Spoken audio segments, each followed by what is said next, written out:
Welcome to Serial Killers with Ben Carter. I'm your host, Ben Carter.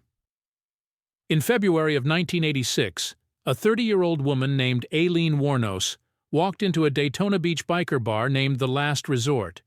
She was disheveled, her clothes tattered, her face weathered beyond her years. Her eyes, though, full of an unsteady fire, told a story far darker than her appearance suggested. Little did the patrons of that bar know, they were in the company of a woman who would soon be dubbed as America's first female serial killer. Wuornos was born in Rochester, Michigan in 1956, to a tumultuous family life. Her mother, Diane Wuornos, was just 15 when she married Aileen's father, Leo Pittman.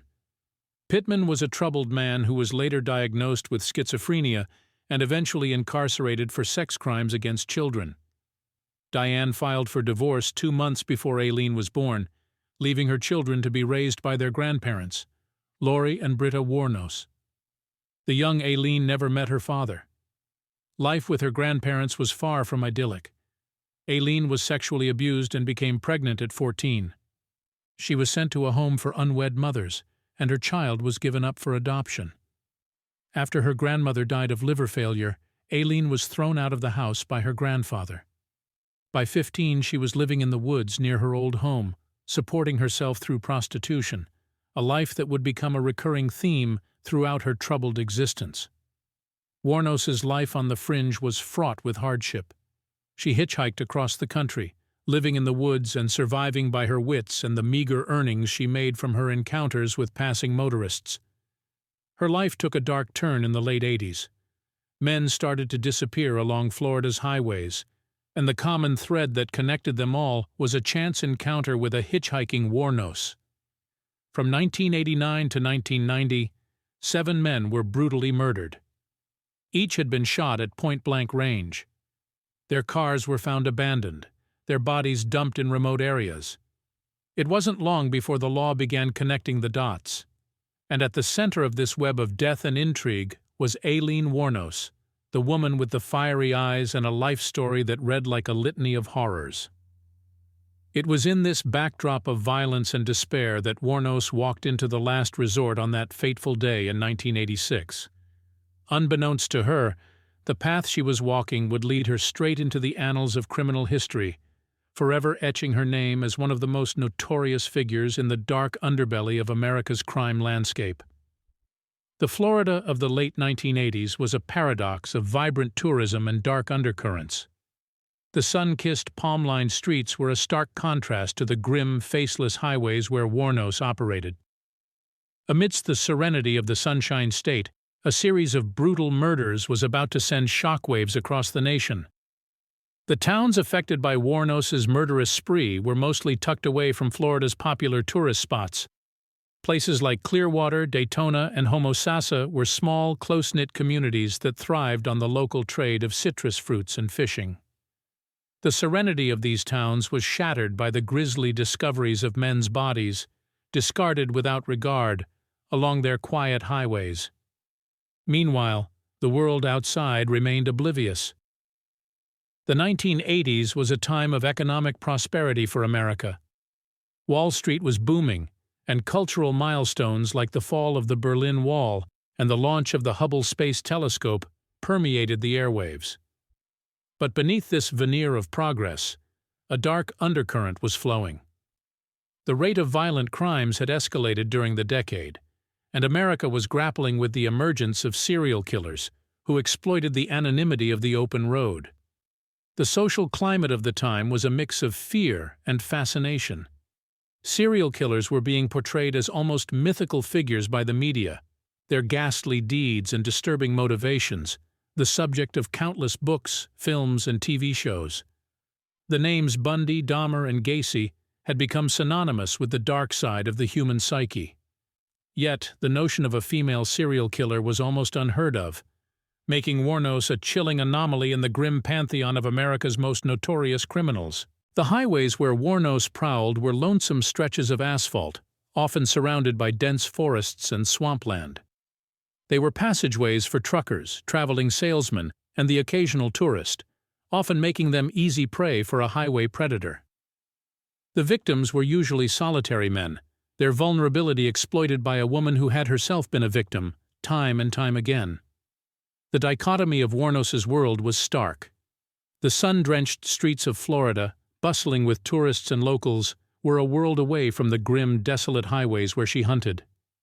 It was in this dichotomous setting that Aileen Wuornos carved her grim legacy, forever changing the narrative on female criminality.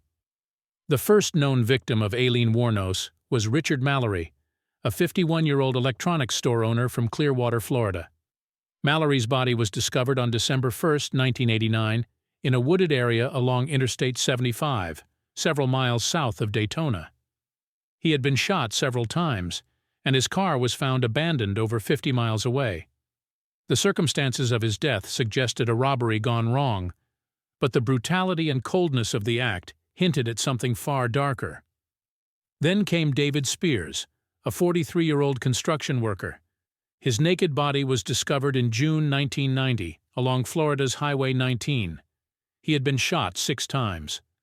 The following day, the body of 40-year-old Charles Carskadden was found in Pasco County. A part-time rodeo worker, Carskadden had been shot 9 times with a small-caliber weapon. In July of the same year, the body of Peter Seams, a 65-year-old retired merchant seaman, was discovered in Citrus County. Seams had disappeared a month earlier after leaving for a trip from his home in Jupiter, Florida. His car was later recovered in Orange Springs, but his body was never found. In September, the body of Troy Burress, a 50-year-old sausage salesman from Ocala, was discovered in a rural part of Marion County. Burress had been reported missing in July after failing to return from his regular route. He had been shot twice. In November, the body of Charles Humphreys, a 56-year-old retired U.S. Air Force major, police officer, and state child abuse investigator, was found in Marion County. Humphreys had been shot 6 times in the head and torso. The final victim, Walter Antonio, a trucker, security guard, and police reservist, was discovered on November 19, 1990, near a remote logging road in Dixie County. Antonio had been shot 4 times. Each of these men, living disparate lives, shared a common thread in their final moments: an encounter with Aileen Wuornos. The brutality of their deaths, the abandonment of their bodies, and the cold calculation of their killer marked a stark departure from the usual narrative of violent crime. These were not crimes of passion, but of systematic, predatory behavior. The law enforcement agencies of Florida were dealing with something they had rarely, if ever, encountered before: a female serial killer. As the body count rose, so did the pressure on Florida's law enforcement agencies to halt this string of brutal murders. The victims were all men, middle-aged, and murdered in the same manner. They were shot multiple times, their bodies left unceremoniously in remote locations along the state's highways. The consistent modus operandi indicated a single perpetrator was responsible. Homicide detectives from multiple jurisdictions began pooling their resources. The Florida Department of Law Enforcement, the FBI's Behavioral Science Unit, and local police departments created a task force dedicated to solving these crimes. The public was growing increasingly alarmed as the media amplified the story of a potential serial killer on the loose. During the investigation, detectives discovered that several of the victims' cars were found miles away from their bodies, stripped of their license plates and personal belongings. This suggested the killer was not only brutal, but also cunning, meticulously covering their tracks. However, a break in the case came with the discovery of victim Peter Seams' car. It had been involved in an accident, and witnesses reported seeing 2 women fleeing the scene. The focus of the investigation began to shift. Recognizing the pattern of the victims, men picked up on highways, presumably while offering rides, investigators theorized that the mysterious killer was likely a woman, possibly working with an accomplice. Law enforcement began circulating composite sketches based on witnesses' descriptions from the car accident. Meanwhile, the crimes did not cease. The murders of Charles Humphreys and Walter Antonio signaled an escalation. The killer was growing bolder, their crimes more frequent. The urgency for law enforcement to solve these murders intensified. It was a race against time. Each new day brought the haunting possibility of another victim. The task force worked tirelessly, following leads, interviewing potential witnesses, and piecing together the chilling puzzle. But the breakthrough they desperately needed remained elusive. The identity of the killer, a woman who had brought a reign of terror upon the highways of Florida, remained a mystery. The chilling reality was that Aileen Wuornos, a woman living on society's fringes, had managed to elude capture, while leaving a trail of death in her wake. As the investigators delved deeper into the case, they found themselves confronted with an uncommon criminal profile. Most serial killers are male, and female serial killers typically murder those in their care. Yet this killer was targeting strangers, predominantly middle-aged men, on the highways. Could a woman indeed be responsible for these gruesome acts? It was a question that challenged conventional criminology. Amidst this perplexity, the task force began to explore the psychology of the potential female killer. They hypothesized that she might have a troubled past, perhaps marked by abuse or abandonment, which might have led her to live on the fringes of society. This hypothetical profile would be consistent with a woman who might see men not only as targets, but also as threats, justifying her actions in her own distorted worldview. Furthermore, the killer's modus operandi evinced a certain cold-blooded shrewdness. The victims were shot at close range, their bodies dumped in remote locations, their cars and personal belongings removed. This level of calculated brutality suggested someone who was not only violent but also highly manipulative, traits often associated with psychopathy. Simultaneously, law enforcement was able to shed light on two potential suspects, Aileen Wuornos and her partner, Tyria Moore. Wuornos was a transient who made her living largely through sex work. A composite sketch circulated among local bars and motels had led to tips pointing to Wuornos. However, her seemingly unassuming presence in the community, coupled with her gender, initially allowed her to slip beneath the radar. While Moore was considered a suspect due to her close relationship with Wuornos and her presence at the scene of Seam's car accident, investigators began to lean towards Wuornos as the primary actor in the murders.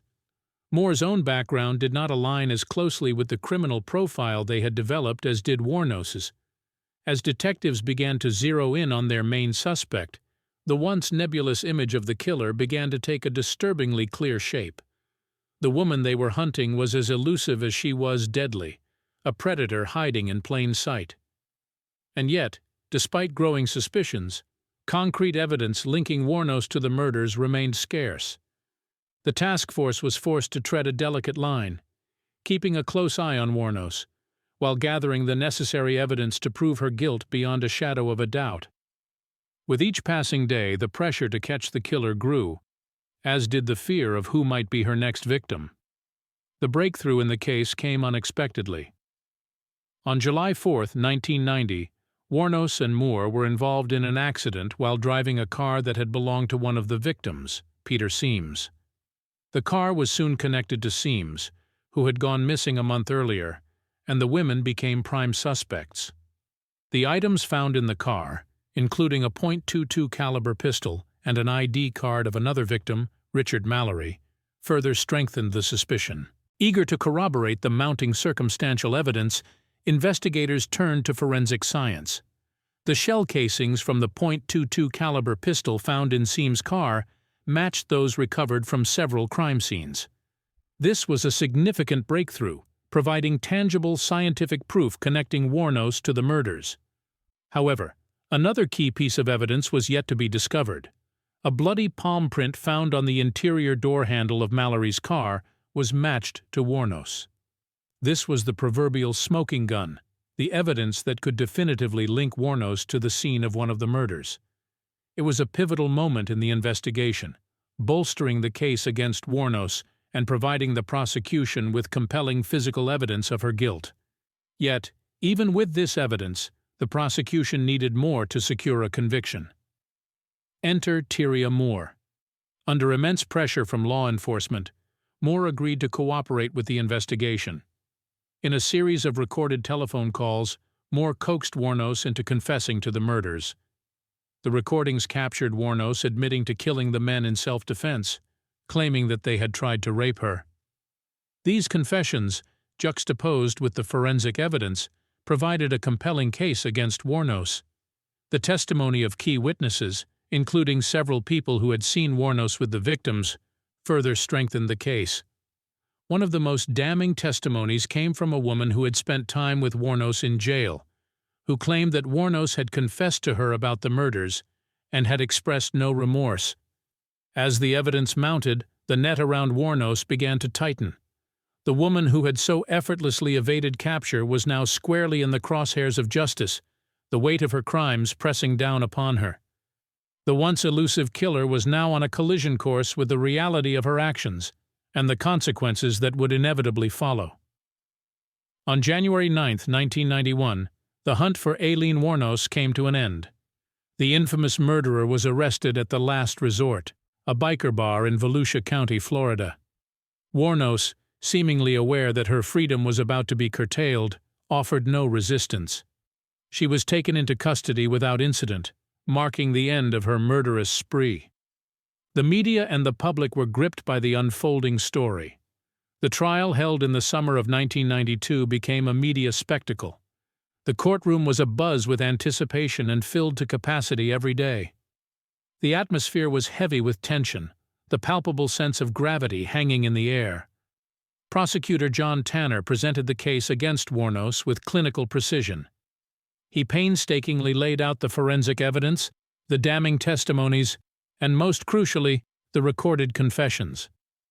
The jury listened, rapt, to Wuornos's own voice admitting to the murders, her claims of self-defense seemingly undermined by her apparent lack of remorse. In the face of such overwhelming evidence, the defense had a monumental task. Wuornos's attorney, Tricia Jenkins, attempted to argue that Wuornos was not guilty by reason of insanity, positing that she had been driven to murder by a lifetime of abuse and trauma. The defense brought in expert witnesses who testified to Wuornos's unstable mental state. However, the jury was unconvinced. After a short deliberation, they found Wuornos guilty of first-degree murder. The courtroom fell silent as the verdict was delivered. The conclusion seemed inevitable, yet the finality of the guilty verdict was still a shock. Wuornos was sentenced to death for her crimes. The public reaction to the verdict was mixed. Some saw it as a triumph of justice, the end of a reign of terror brought about by a remorseless killer. Others, however, viewed it as a tragic outcome, the result of a society that had failed a deeply troubled woman. Throughout the trial and in the aftermath of the verdict, Wuornos remained a figure of intense public fascination. The media coverage was relentless, the public's appetite for details insatiable. Aileen Wuornos, the woman behind the horrific crimes, became a symbol of the darker side of humanity, a chilling reminder of the capacity for violence that can lurk beneath the surface. Peeling back the layers of Aileen Wuornos's psyche is a complex task. Born into a tumultuous family environment, Wuornos's early life was riddled with abuse and neglect. Her father was a convicted child molester who killed himself in prison, while her mother abandoned her at a young age, leaving her to be raised by her alcoholic grandparents. This unstable upbringing is thought to have laid the groundwork for the profound psychological issues Wuornos would later exhibit. Psychologists have postulated that Wuornos suffered from borderline personality disorder and antisocial personality disorder, conditions characterized by unstable relationships, impulsivity, a lack of empathy for others, and a disregard for societal norms. These disorders, coupled with the traumatic experiences of her past, are believed to have contributed to her violent behavior. Wuornos herself claimed that her actions were driven by a desperate need for survival. She argued that she killed her victims out of self-defense, a response to the perceived threat of sexual assault. However, this claim was undermined by the lack of physical evidence supporting her allegations, and the fact that some victims were found with their pants zipped and buckled, suggesting they had not exposed themselves. Yet, it's important to consider the psychological impact of Wuornos's profession. As a sex worker, Wuornos was routinely subjected to situations that may have triggered traumatic memories and incited a fight-or-flight response. It's plausible that her criminal behavior was, in part, a manifestation of this ongoing trauma. Renowned criminal psychologist Dr. Louis Schlesinger has suggested that Wuornos's motive may have been a complex mix of fear, anger, and a desire for control. He posits that her actions were not solely driven by survival, but also by a deep-seated rage against men, likely rooted in her history of abuse. She may have seen her victims as representations of the men who had hurt her in the past, making her actions a form of revenge. Indeed, Wuornos herself seemed to confirm this theory in a letter to the Florida Supreme Court in 2001, in which she wrote, "I killed those men as cold as ice, and I'd do it again, too." This chilling admission suggests that her crimes were fueled not just by fear, but by a deep-rooted hatred and a desire to exert power over her victims. Ultimately, the psychology of Aileen Wuornos is a complex web of trauma, mental illness, and survival instincts, intertwined with a seething rage that ultimately led to a tragic and violent end. The impact of Aileen Wuornos's case reverberated far beyond the courts and prison cells. The communities where she operated were understandably shaken, forever marked by the gruesome crimes that unfolded in their midst. Locals were left to grapple with the fact that a serial killer had lurked among them, preying on unsuspecting men, and forever staining the region's history with a dark hue. For the survivors, particularly the family members of Wuornos's victims, the aftermath was a long, painful journey. They were forced to reconcile with the brutal loss of their loved ones, their grief made all the more complicated by the controversial nature of Wuornos's story. Some found solace in justice served, while others grappled with the complex intersection of Wuornos's own victimhood and criminality. The media played an undeniable role in shaping Wuornos's legacy.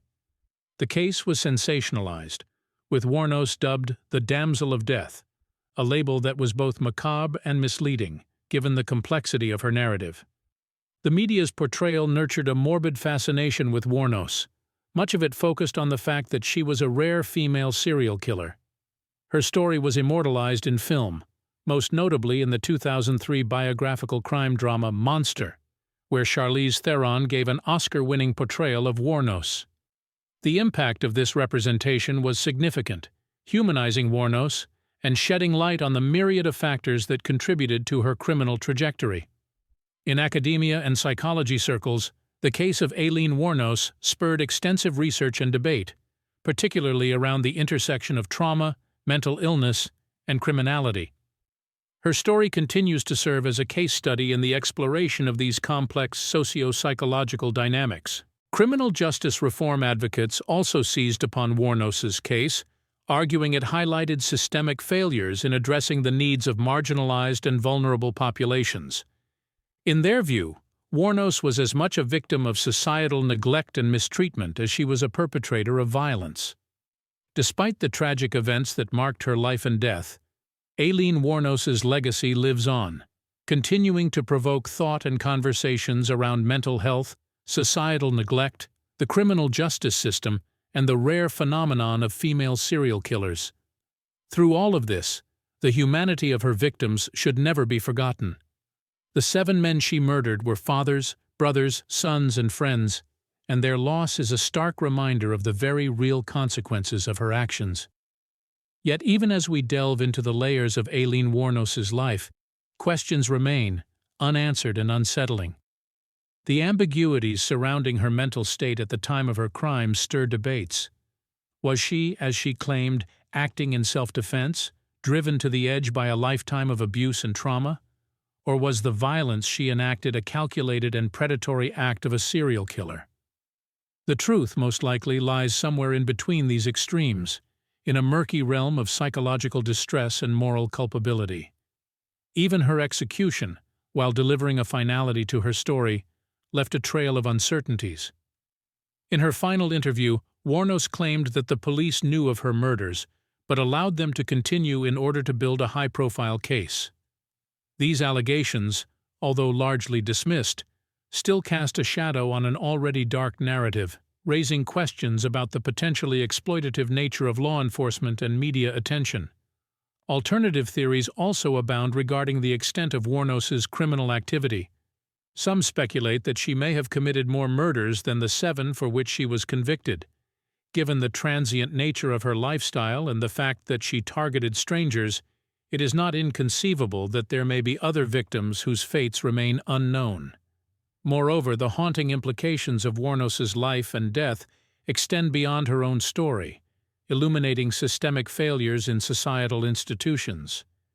The tale of her childhood abuse, homelessness, and mental illness underscore the lack of support available for vulnerable populations, and her experience within the criminal justice system, from her arrest through her trial to her execution, prompts critical examination of the ways in which it might further marginalize and fail those it is meant to serve. As we reflect on the life of Aileen Wuornos, we are left with a narrative that is as complex as it is tragic. A narrative that forces us to confront uncomfortable realities about societal neglect, mental health, and the criminal justice system. It's a story that challenges us to look beyond the sensational headlines and see the deeply flawed human beneath, while also acknowledging the irrevocable harm she inflicted on others. The legacy of Aileen Wuornos, therefore, does not lie solely in her infamy as a female serial killer, but in the profound and unsettling questions her life and death continue to evoke. Questions that compel us to examine and perhaps reevaluate our understanding of crime, punishment, and the intricate interplay of societal factors that can lead to such terrifying outcomes. Thanks for listening. This has been Serial Killers with Ben Carter. If you enjoyed today's episode, be sure to follow us wherever you listen to podcasts. And if you'd like to support the show, subscribe to the Forbidden Knowledge Network on Patreon. Subscribe now.